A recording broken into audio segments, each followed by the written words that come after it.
بسم الله الرحمن الرحيم تبارك الذي بيده الملك وهو على كل شيء قدير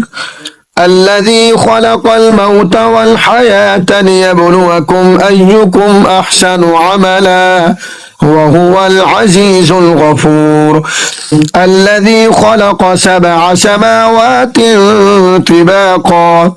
ما ترى في خلق الرحمن من تفاوت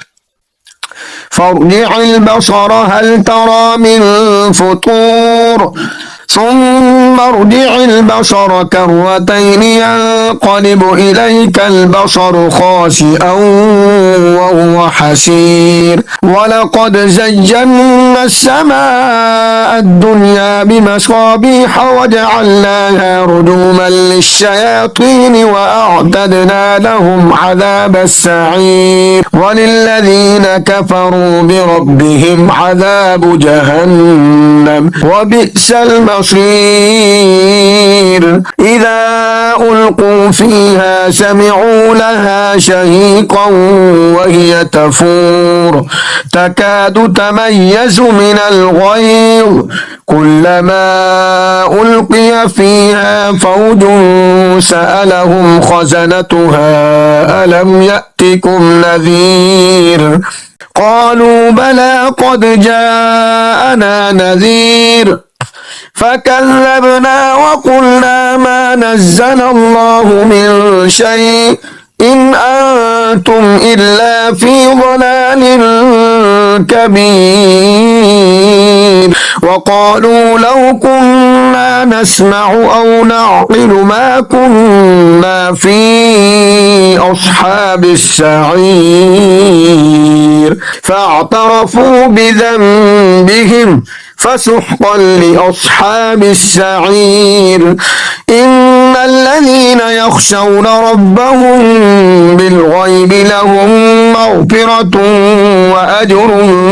كبير وأسروا قولكم أو اجهروا به إنه عليم بذات الصدور ألا يعلم من خلق وهو اللطيف الخبير هو الذي جعل لكم الأرض ذلولا فامشوا في مناكبها وكلوا من رزقه وإليه النشور أأمنتم من في السماء أن يخسف بكم الأرض فإذا هي تمور أم أمنتم من في السماء أن يرسل عليكم حاصبا فستعلمون كيف نذير ولقد كذب الذين من قبلهم فكيف كان نكير أولم يروا إلى الطير فوقهم صافات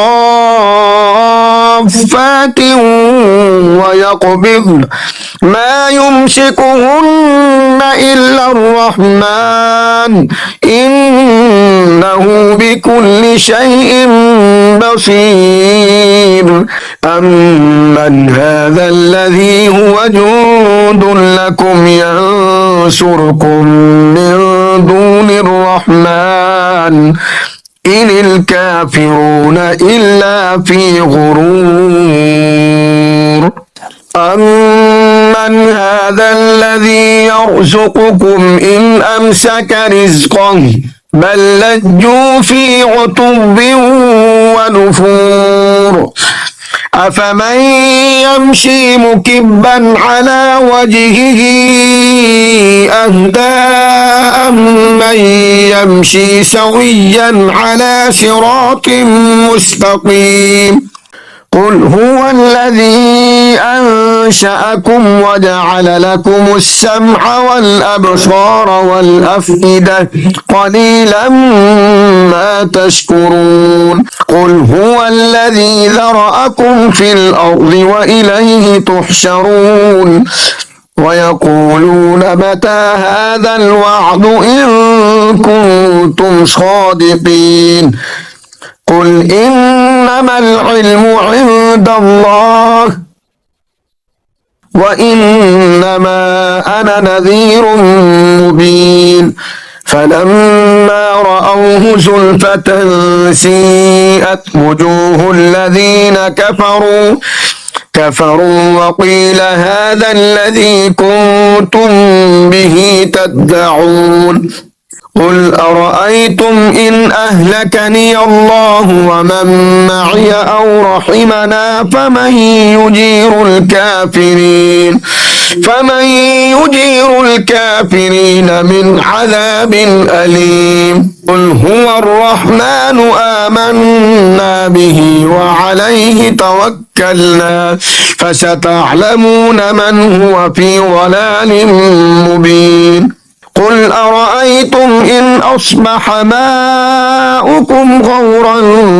فمن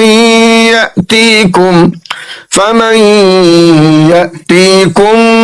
بماء معين